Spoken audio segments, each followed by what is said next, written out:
Pernah nggak kamu mikir, kalau Gusti itu bener-bener ada, kenapa nggak pernah ada yang bisa nunjukin wujudnya? Yang katanya sudah dekat, malah diam.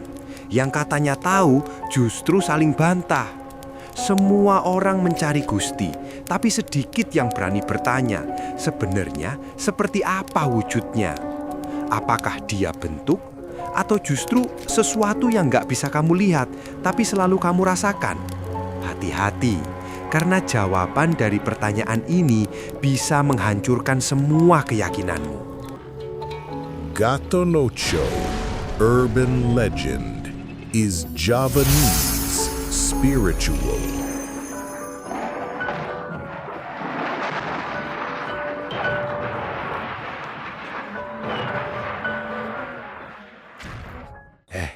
Sedulur-sedulur, penikmat warung kopi akhirat di 2 alam, 3 dimensi, dan 7 lapis kebingungan hidup. Malam ini warung kopi akhirat agak beda. Angin kedengeran seperti sedang menghafal mantra. Dan asap kopi keluar seolah punya pikiran sendiri. Bahkan si genderuwo pelanggan tetap yang biasanya cerewet, malam ini cuma mendesah halus. Mungkin lagi pakai mode hemat energi. Hehehe.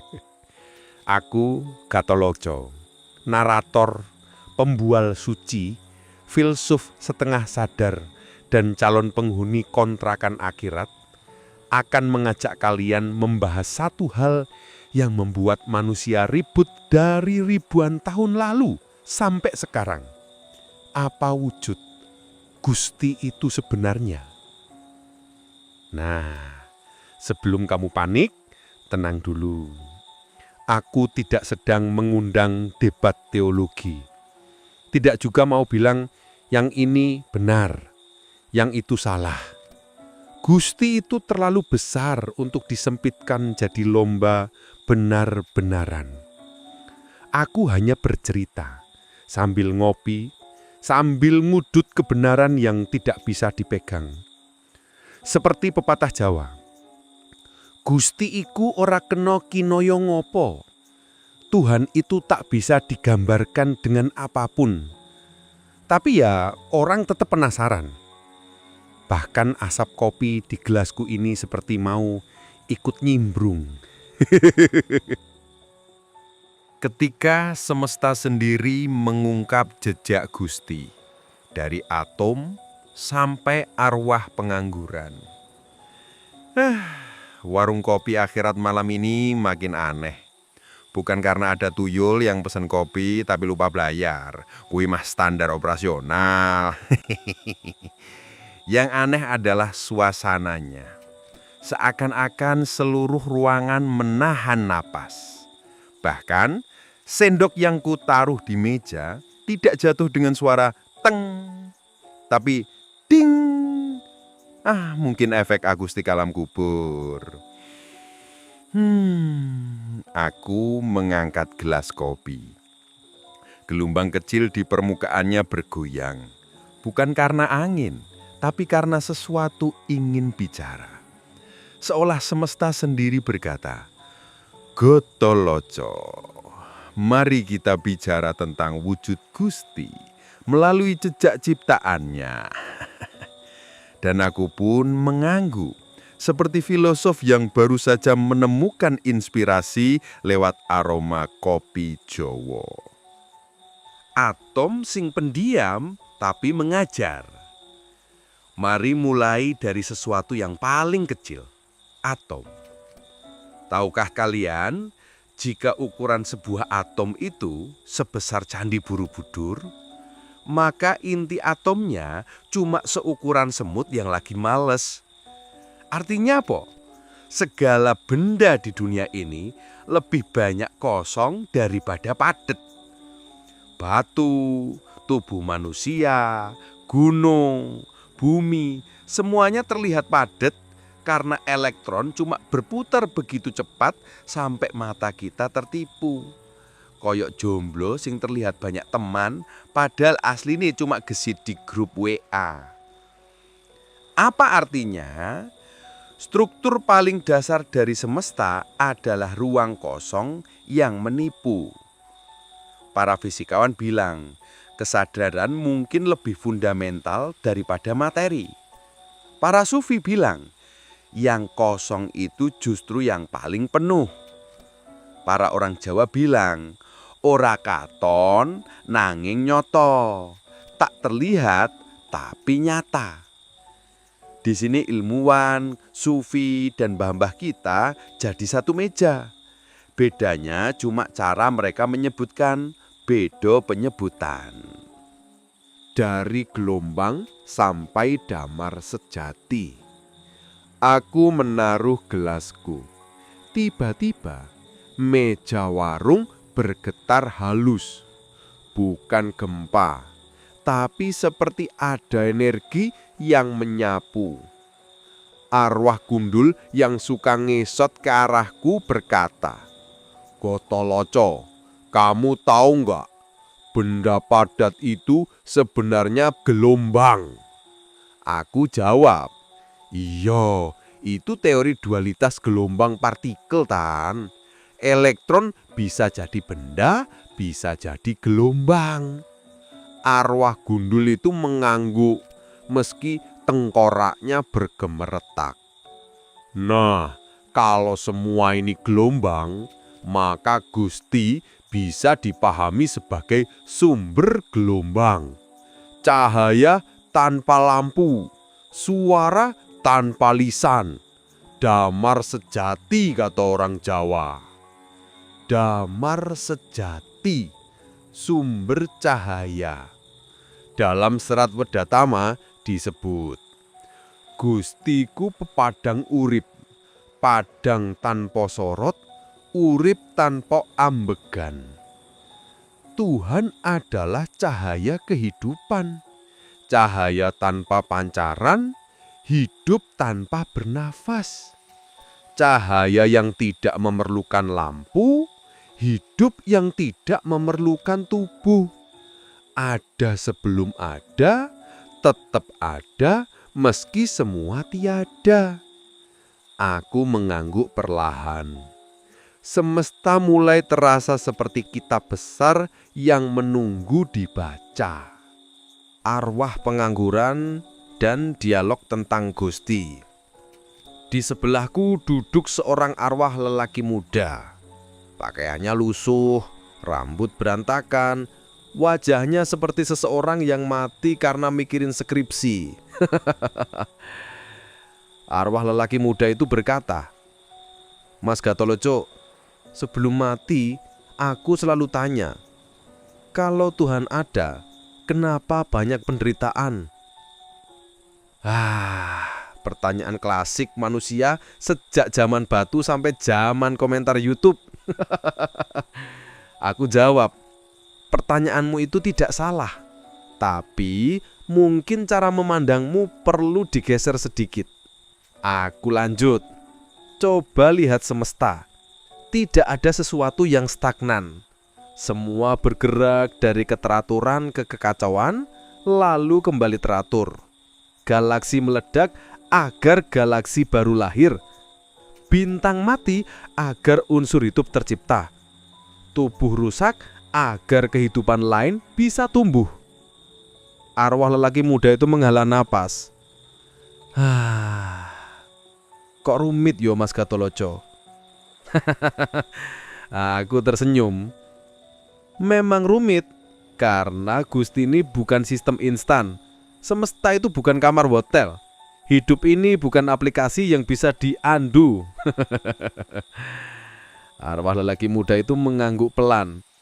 Kadang jawaban memang bukan obat, tapi arah.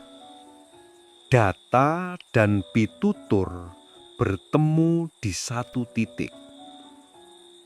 Penelitian ilmu neuroscience menunjukkan bahwa manusia merasakan kedamaian mendalam ketika merasakan keterhubungan dengan sesuatu yang lebih besar.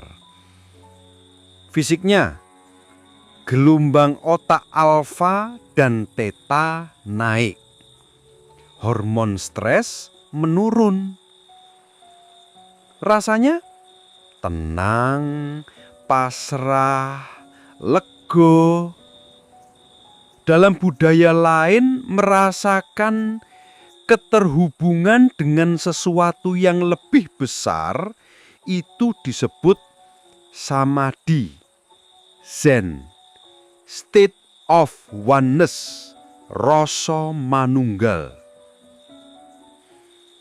Di dalam ajaran Jawa, ribuan tahun lalu disebut manunggaling kawula Gusti, bersatunya makhluk dengan sumbernya. Kalau para ilmuwan menyebutnya fenomena neuropsikologis, Sufi menyebutnya pengalaman ketuhanan, filsuf menyebutnya kesadaran murni, dan Katoloco menyebutnya hatimu akhirnya diam. Jejak Gusti dalam diri manusia. Aku menatap kopi yang tinggal setengah, dan tiba-tiba aku sadar Gusti meninggalkan jejak tidak hanya di jagat raya, tapi di tubuh kita sendiri, tubuh manusia. DNA manusia panjangnya bisa mengelilingi matahari dan kembali ke bumi berkali-kali jika disambungkan. Otak manusia bisa menghasilkan ide, mimpi, dan ketakutan tanpa batas. Hati manusia bisa merasakan cinta yang tak bisa diukur. Arwah nenek Prajut yang sedari tadi ada itu berkata, Gusti, gak perlu wujud. Wujudmu sendiri sudah jejaknya. Aku tertegun. Kadang pelajaran spiritual datang dari makhluk yang tidak kau duga. Warung kopi akhirat perlahan menjadi hening lagi. Galaksi menutup tirainya. Bintang kembali ke tempatnya. Asap kopi menghilang pelan. Aku menyimpulkan, jika semesta penuh pola, kesadaran, gelombang, cahaya, dan keteraturan, maka wujud Gusti bukan sesuatu yang terlihat, tetapi sesuatu yang membuat semuanya mungkin. Bukan bentuk, bukan rupa, bukan sosok, tetapi sumber dari semua bentuk, semua rupa, semua sosok.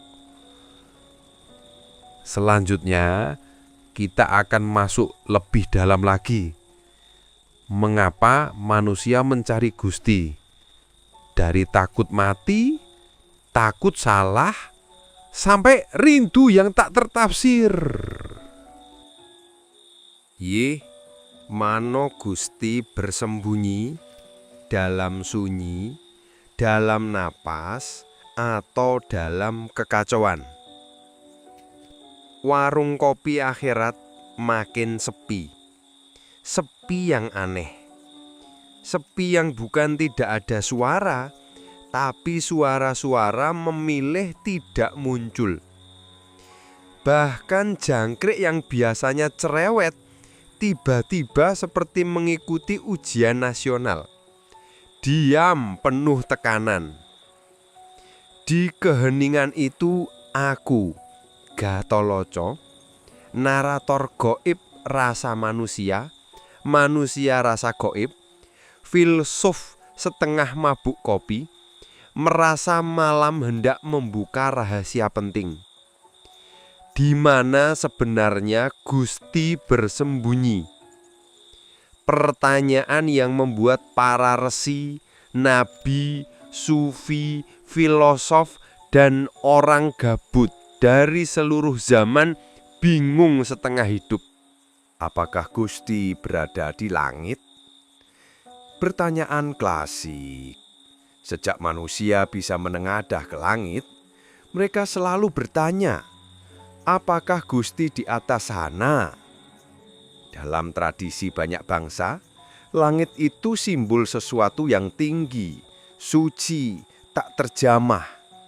Dalam astronomi modern, langit itu justru membuat kita sadar betapa kecilnya kita. Tapi coba kita pikir, kalau Gusti hanya di langit, apakah di dasar samudra tidak ada Gusti? Apakah di hati manusia tidak ada? Apakah di ruang paling gelap batin seseorang Gusti cuti? Tidak. Langit itu bukan lokasi, melainkan simbol keluasan. Orang Jawa bilang, Gusti ono ing ngendi-ngendi tanpa wengku-wengku. Tuhan ada di mana-mana tanpa batas. Seorang makhluk halus kepala botak yang duduk di meja sebelah menyela.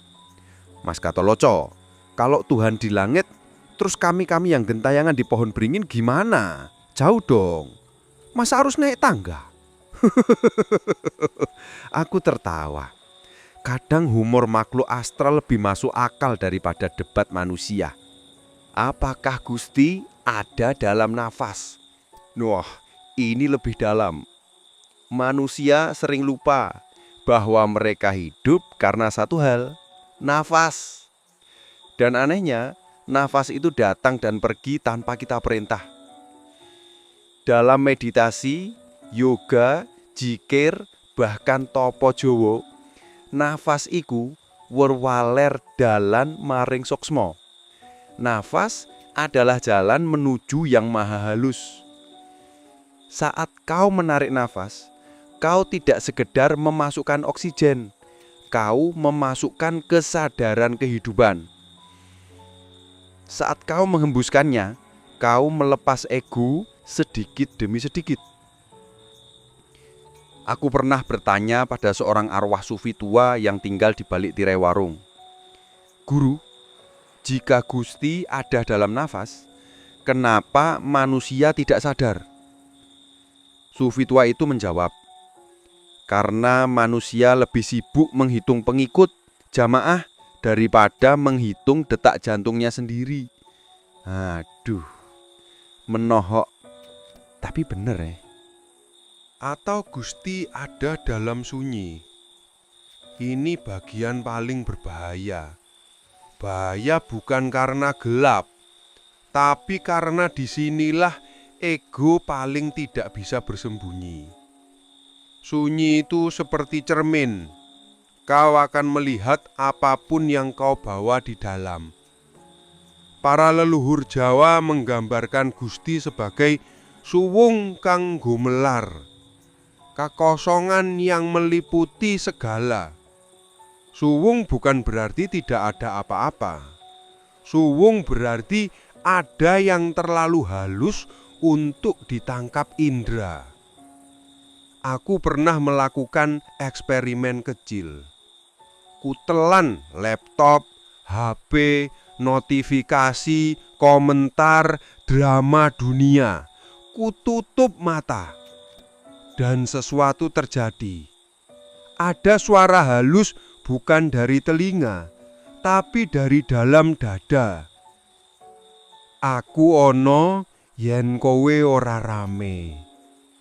Aku hadir jika kau tidak berisik. Gusti tidak bersembunyi. Kita yang bising, rame, ruwet karepe dhewe. Apakah Gusti berada dalam kekacauan? Nah, ini yang paling sufi edan. Manusia biasanya menganggap Tuhan hanya ada dalam ketenangan. Padahal hidup tidak selalu tenang. Ada orang yang menemukan Gusti justru ketika semua hancur. Saat kehilangan orang yang dicintai, saat bangkrut, saat gagal, saat dihianati, saat jatuh berkali-kali. Dalam kelemahan paling dalam, di ruang paling gelap, manusia kadang tiba-tiba merasa ditopang oleh sesuatu yang tidak terlihat. Seorang arwah pemuda yang dulu hidupnya kacau pernah curhat, Mas Gatoloco, Gusti itu justru paling terasa ketika hidupku porak-poranda. Aku tanya, "Lah, kok bisa?" Arwah pemuda itu menjawab, "Karena saat semuanya hilang, yang tersisa cuman yang sejati." Aku hanya mengangguk. Aku paham, kadang badai tidak datang untuk menghancurkanmu, tapi untuk menyingkirkan yang palsu. Gusti bersembunyi dalam diri manusia. Ini titik terdalam batch 4. Kenapa para nabi, resi, sufi, dan para wali semua berkata hal yang mirip? Dalam Wedatomo, pasti ono ing uripmu dewe, pasti ada dalam dirimu sendiri. Dalam Al-Hikam, yang kau cari di luar, sumbernya ada di dalam. Dalam Bhagavad Gita, Atman adalah percikan Brahman. Dalam Injil, kerajaan Tuhan ada di dalam kamu. Dalam Tao Te Ching, tahu ada dalam diri setiap makhluk. Dan orang Jawa bilang, jumbuhing kawula Gusti. Tuhan tidak lebih jauh dari detak jantungmu. Kadang-kadang manusia sibuk mencari Gusti di tempat yang mewah, mulai dari bangunan megah, ritual rumit, perdebatan panjang, simbol-simbol agung. Padahal Gusti mengintip dari hal paling sederhana. Cara kau memeluk, cara kau memaafkan, cara kau menahan diri, cara kau menyayangi tanpa syarat. Dan kadang Gusti muncul di antara dua helai air mata yang jatuh tanpa suara. Moko, di mana sebenarnya Gusti bersembunyi? Aku tarik napas panjang. Di meja ini, kopi tinggal sisa ampas. Di langit, bintang-bintang seperti melambat. Sunyi menempel di dinding. Aku jawab pelan. Gusti bersembunyi di tempat yang paling jarang kau cari. Di sunyi, di nafas, di kejadian yang tampak kacau, di kesadaranmu sendiri, dan di setiap momen ketika kau berhenti menjadi orang yang tergesa-gesa. Gusti bukan hilang, kita yang kehilangan fokus. Gusti bukan jauh, kita yang terlalu penuh. Gusti bukan samar, kita yang terlalu bising dan ramai. Dan puncaknya, Gusti tidak bersembunyi darimu, kau yang bersembunyi dari Gusti. Malam menutup dirinya perlahan. Warung kopi akhirat kembali seperti semula. Tempat di mana arwah dan manusia yang penasaran bisa ngopi bersama. Aku menghirup sisa aroma kopi. Dan aku sadar, kadang wujud Gusti bukan sesuatu yang dicari, tapi sesuatu yang disadari ketika kau berhenti mencari. Suwung yang menyala, tawa terakhir Gatholoco di warung kopi akhirat. Angin dingin akhirat merayap pelan. Di warung kopi akhirat, lampu minyak kecil terus berkedip seperti ditarik-tarik oleh napas panjang para arwah yang sudah bosan menunggu nasib. Dan di sudut warung, aku, Gatholoco, menghabiskan seruputan kopi terakhir malam itu. Pahitnya tidak berubah, meski dunia dan akhirat sudah lama jungkir balik. Wujude Gusti, gumamku. Dari tadi kita bahas dari segala pintu. Tapi manusia ini, oh manusia, selalu ingin memegang, menyentuh, memfoto, mengukur Tuhan pakai logika yang cuma sekedek kukunya rasa takut. Aku menaruh cangkir ke meja. Suaranya nyaring seperti palu hakim mengetuk akhir sidang. Dari pintu data, Sampai sekarang para ilmuwan masih mencari tepi semesta. Katanya kalau tahu tepinya bisa tahu asal mula semua ini. Lalu kalau tahu asal mula mungkin bisa menyentuh jejak yang menggerakkan. Tapi sampai saat ini yang ditemukan justru adalah sesuatu yang sangat Jawa. Namanya suwung, kosong, vakum, hampa. Tapi kok hampa ini melahirkan bintang? Kosmologis bilang, vacuum bukan kosong, ia penuh energi. Orang Jawa sudah ribuan tahun sejak lama berkata, suwung iku urip, sing sepi iku isi, sing tan kena kinaya ngopo, iku tutur paling teges. Artinya, kosong adalah hidup, sepi adalah isi, dan yang tidak bisa digambarkan itulah yang paling dekat dengan inti.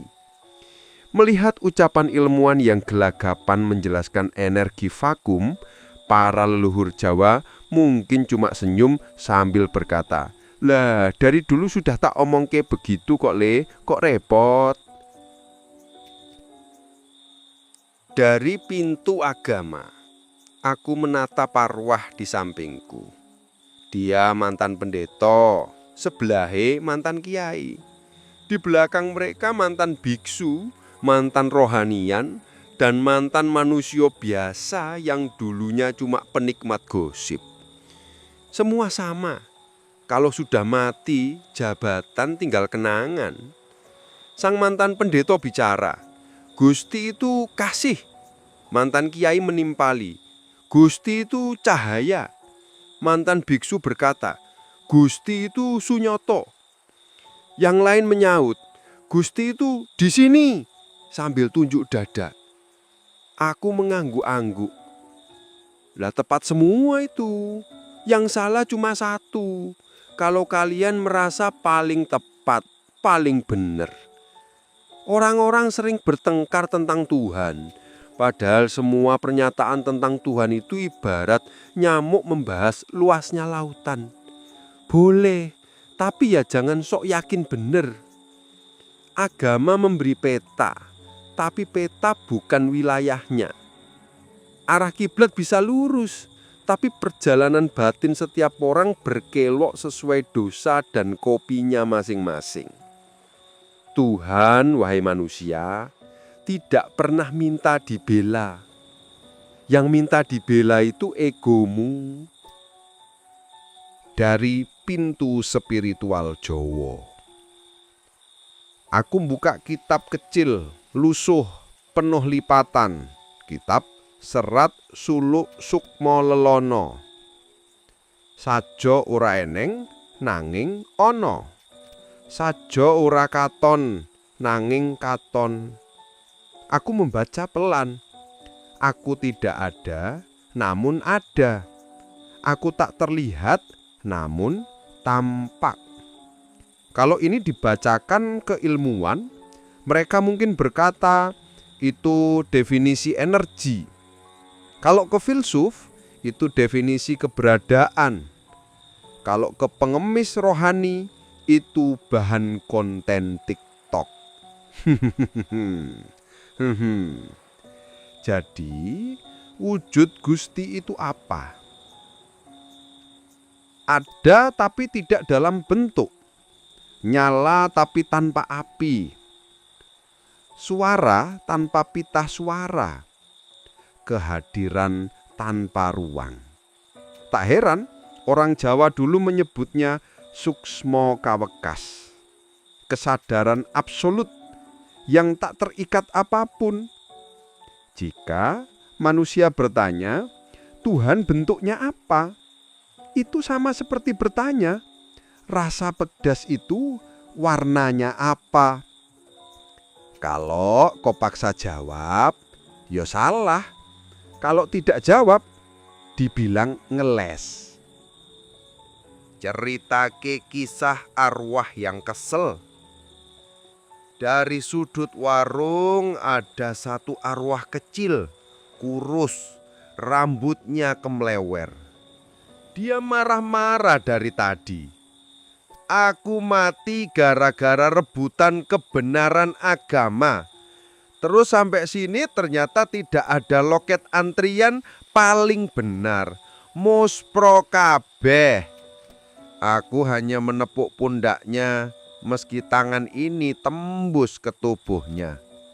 Nak, surga neraka itu wilayah batin, bukan wilayah kompetisi.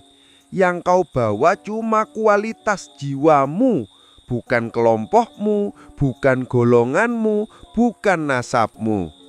Tuhan tidak menilai baju, tapi menilai di baliknya batin. Arwah itu menghela napas panjang sekali sampai lampu berkedip.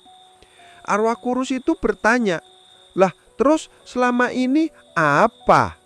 Aku jawab, "Ego le, ego yang dibungkus ayat." Arwah kurus itu pun terdiam. Sialnya, dia sedih tapi tidak bisa nangis. Moto arwah kok yo kering semua. Gusti itu terlalu besar untuk kepala manusia. Aku kembali menatap kopi yang sudah dingin. Warnanya pekat seperti misteri. "Gusti, wahai manusia." Nada suaraku lebih pelan, lebih halus, lebih menusuk. Tidak bisa kau reduksi menjadi ide kecil dalam kepala. Kepala manusia itu ruangnya sempit. Dimasuki matematika saja sudah pusing. Bagaimana mau muat yang mengatur matematika itu sendiri? Para filsuf menulis ratusan ribu halaman. Para sufi berjuta malam bertapa. Para ilmuwan merangkak sampai batas teleskop James Webb. Tetapi yang mereka pegang apa? Bayangan dari bayangan. Gusti itu bukan puncak gunung. Gusti itu seluruh gunung dan lembah dan langit dan cahaya yang menerangi semuanya. Gusti itu bukan di atas sana. Gusti itu di balik semua sana. Tapi kalau aku bilang begini ke manusia, pasti ada yang marah. Karena manusia lebih nyaman memeluk kepastian palsu daripada kemungkinan luas yang menakutkan. Metafora terakhir yang tidak perlu diterjemahkan. Apa sejatinya wujud Gusti? Pertanyaan itu kembali muncul seperti hantu lapar. Baiklah, mari aku jawab pakai bahasa yang tidak perlu diterjemahkan. Bayangkan ada angin yang tidak bergerak, cahaya yang tidak bersumber, suara tanpa arah, cinta tanpa objek, ruang tanpa bentuk, diam yang berbunyi. Hidup tanpa kelahiran, mati tanpa ketiadaan. Semua itu bukan definisi, itu jendela. Dan kalau kau masih bingung, itu bagus. Karena kebingungan adalah pintu menuju kesadaran. Orang yang sok yakin justru tertidur. Orang yang bingung justru terbangun. Penutup agung, gelas kopi terakhir. Aku meneguk sisa kopi yang dingin. Begitu le, wujud Gusti itu bukan untuk diperdebatkan, ia untuk dirasakan. Kalau kau tanya, Gatoloco, di mana Tuhan? Maka jawabanku sederhana. Gusti itu ada di antara dua tarikan napasmu. Beberapa arwah menatapku, sebagian terharu, sebagian bingung, sebagian malah ingin memesan kopi ronde 2. Aku berdiri, merapikan jubah lusuh yang sejak tadi kebanyakan debu metafisika. Lampu warung berkedip sekali, seperti menyetujui kalimat akhirnya. Kalau kau mencari Tuhan ke langit, mungkin kau menemukan bintang. Kalau kau mencari Tuhan ke bumi, mungkin kau menemukan hikmah. Tapi, kalau kau mencari Tuhan ke dalam, kau akan menemukan sesuatu yang diam-diam memandangi dirimu sejak dulu. Aku tersenyum, tenang, nirironi, namun tetap jenaka. Dan kalau pencarian itu membuatmu semakin rendah hati, semakin welas asih, semakin manusia, maka disitulah Gusti sedang menampakkan wujudnya. Aku keluar dari warung kopi akhirat, pintu kayu berderit pelan, malam memelukku dengan hening paling terang. Dan di kejauhan, dalam suwung yang menyala, Gusti tertawa kecil. Mungkin pada kebodohan kita, mungkin pada kebijaksanaan kita, atau mungkin pada kenyataan bahwa yang mencari dan yang dicari ternyata satu rasa saja. Rahayu. Ingsun iki paring warti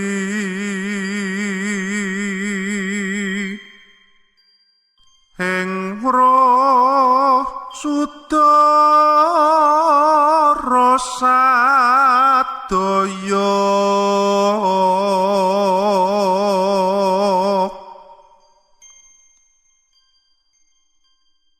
Jalarestri apa dene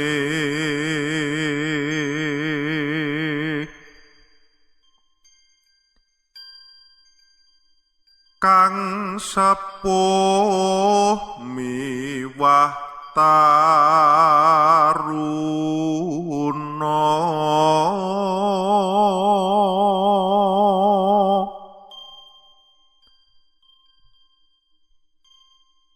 prayogane wong donya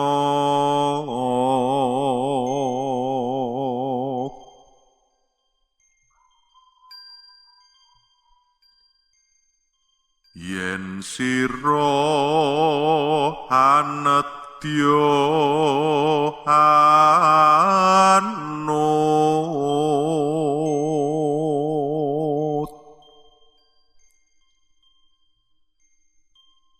nglakonana asor nisbah